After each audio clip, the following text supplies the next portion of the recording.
Disrespectful sister. So I, female 23, am a full-time college student.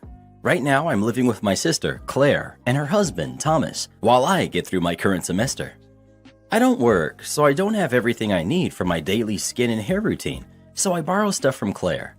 Claire didn't have an issue in the beginning, but then started complaining about me randomly walking into her room, but I go in there looking for the stuff that I asked for. She gave me a hard time just because I walked in on Thomas getting dressed to get the eyeshadow I borrowed from her. And then that other time when I walked in late at night. She told me I needed to get her permission to enter the room before I take anything, but I figured this would make things complicated. It's already difficult enough that I have to ask to borrow an item. So last night around 10 p.m., I went upstairs and into her room to grab the hairdryer. I walked in and whoops, I saw them doing the do. I had no idea that's what they were doing in there, especially since Claire told me that Thomas had been feeling sick the past 2 days. She lashed out at me, yelling that I get out. I quickly grabbed the hairdryer, then walked out and shut the door.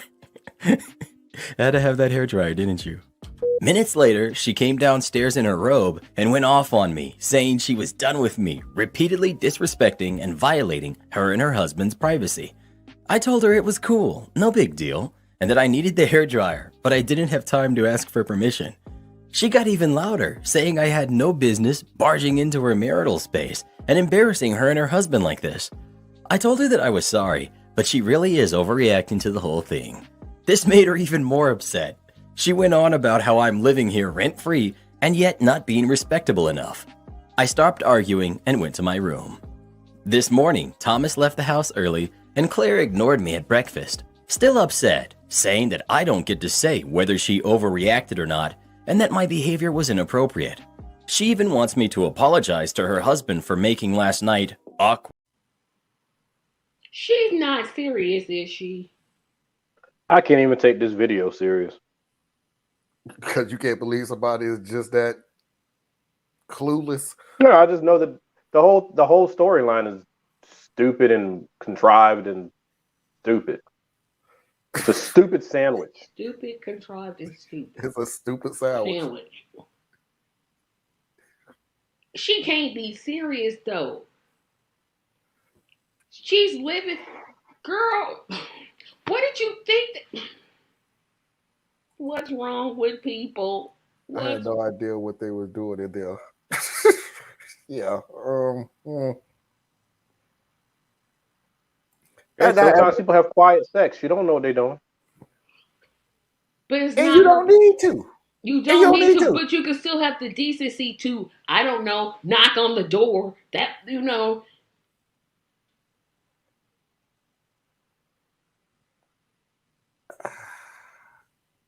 I get it. I really do. Anybody consider the fact that maybe she might need to get something and then she'll come in there and have to see something so grotesque? I mean, that was very rude of them. Yeah, how dare they spend time together as a couple? It's their fault. I still like the part. I agree. There you go, Tracy. See, we're on the same page. That's why she went on and just continued to grab the hairdryer and got out of there. They got the hairdryer. He was already there. He was already there. She still went and got her hair dry. Even after she realized what was going on, she did not immediately leave. She still went and got the hair dryer. Girl, use a towel. I can't believe that she's that deaf and blind. She has no respect for her sister's privacy or her things. That's the rock bottom least she could do. She definitely didn't have any respect for one of their things. Oh, boy. You know what? Girl doesn't do that papine thing anymore after jokes. Do I still have that thing? Yeah, I do still have that thing. I rarely use it. I also rarely uses this.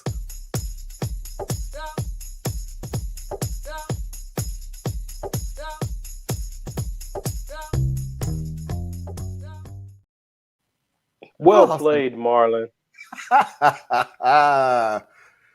Oh, I'm glad y'all forgot to ask me.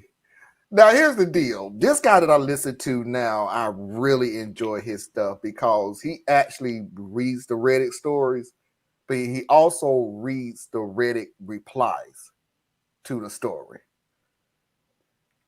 I just want to play this one reply to this same story, and the person literally started off by saying, "No, the sister is not the a-hole."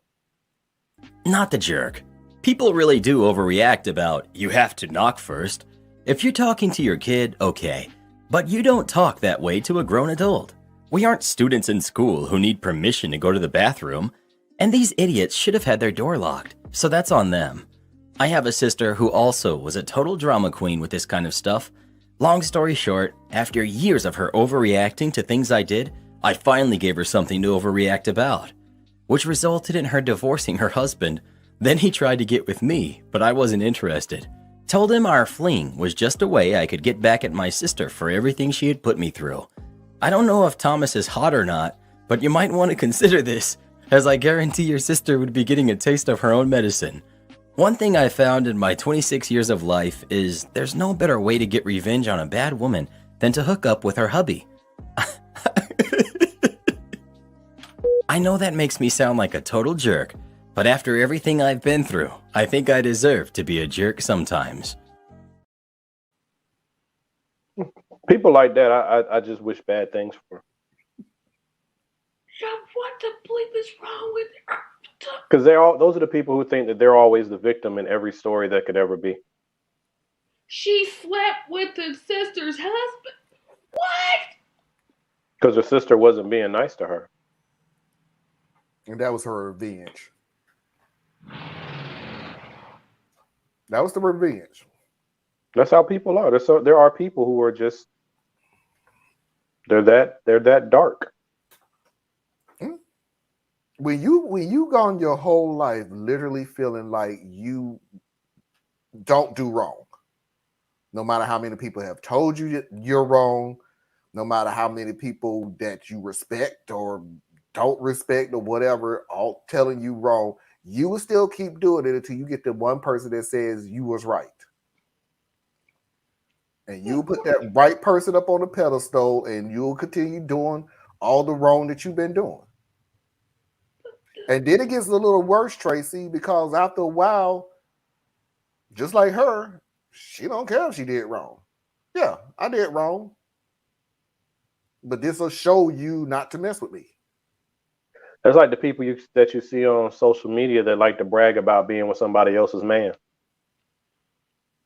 You have people who literally sit there and say, I only date married men or I only date married women. I don't want to date single.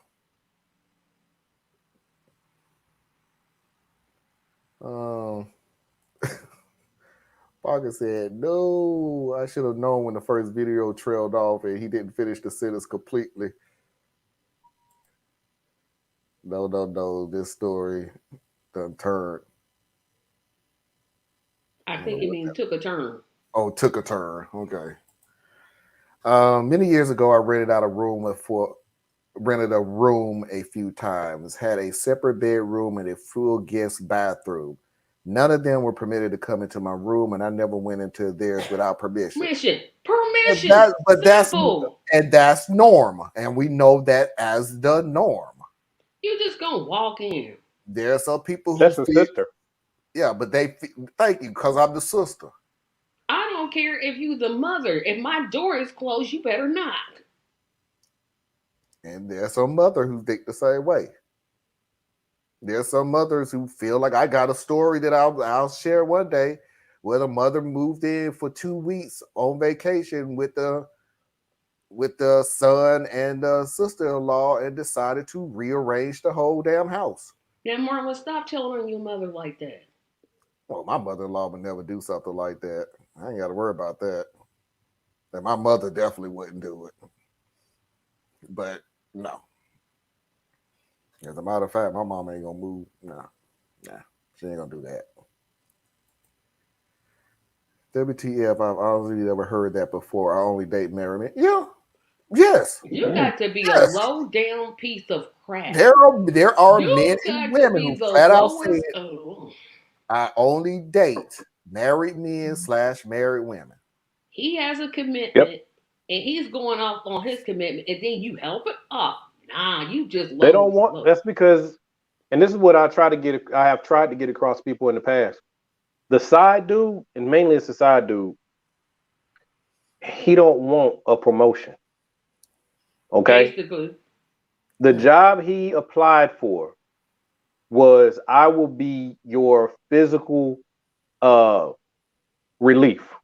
I'm out here to do this thing with you. I like the edge. I like the danger. I like knowing that I got over on somebody else, and I like playing with you, right? But this relationship is only good. This part is never said to you, ladies, but you got to understand this.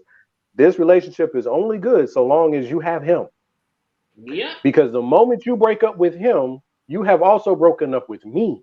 Because I don't want to deal with your attitude, your personality, your needs, your wants. I don't want all that. No, I don't want none of it. And unfortunately, women sometimes get sucked into that, and they think, oh, well, I got this over here, so if this don't work out, ultimately I got my fallback. Your fallback gonna fall off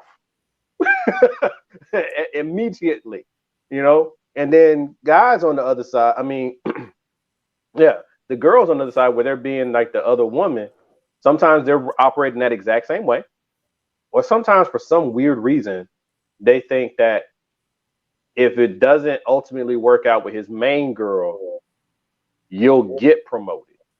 And the thing is, he ain't gonna choose you because he knows he can't trust you. He knows you're a cheater.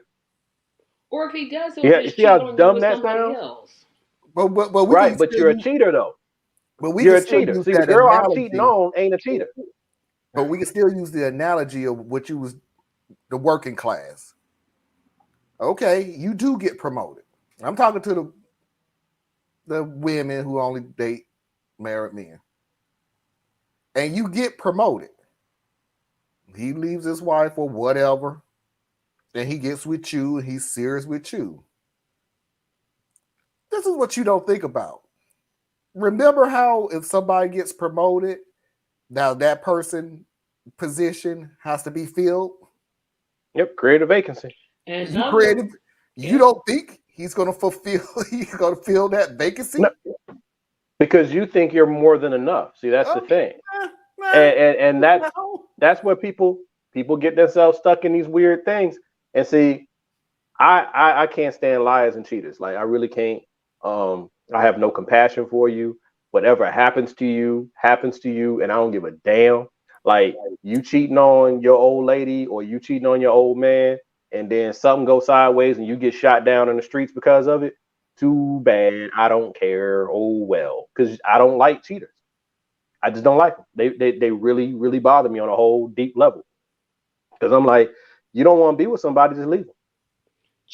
Thank you. Just leave them. You gonna hurt them either way, but you're gonna hurt them even more by playing this game behind their back, right? And then you never know how somebody's gonna react emotionally. You pushing somebody into a corner where their reaction is gonna be an emotional reaction, and that person who's normally low key and docile, you don't have to be tough to pull a trigger, right? So it's like, just people need to think things forward, man. Like, it's just not worth it. It's not worth it. You playing with other people. You playing with a real person's emotions, and for what? Yeah. For what? Nothing. Marlon, you said it best. If he leaves you, if he's cheating on you with you on his wife, and he leaves his wife for you, guess what he's gonna do to you? And he may not. There are cheaters who stop cheating, right? That's few and far But between. it That won't is be up to so few you. and far between. I mean, I I agree don't with know. you I that don't not know how few and everybody, far. but I have I don't know how my few and far lifetime. between it is. In my lifetime, is few and far between. Now, I'm not saying that I have not seen it happen, because I literally have seen the mistress becoming the wife, and the wife then happily ever after, and so on and so forth. But I could probably count on one hand how many times that doesn't happen. No, I agree, because the problem that you find with a cheater is that's their coping mechanism. That's their process. So when they are they could be fully engaged with you, have zero interest in cheating. They done hung up their player cap, all that stuff, right? But when that relationship goes through that really dark cycle, because every relationship is cyclical, you're gonna have ups and you're gonna have downs. Well, if you hit a bad enough down, that person's way of dealing with a down is to find another person. So that's that's the why I don't like cheaters, because I don't believe that a person really ever stops being a cheater. But I've heard that it's the case, and I've seen it. I've seen guys who used to run the streets and everything that had a hole, they wanted to play in it, and all of that. And then they find that one, and they're in love, and they would never do nothing, and they are 100% 10 toes down for their partner. I've seen it, but I always wonder if the right or wrong circumstances came about, that behavior is still there. Well, that is our first hour of the show. If you're new to the show, our first hour we stay on subject, which we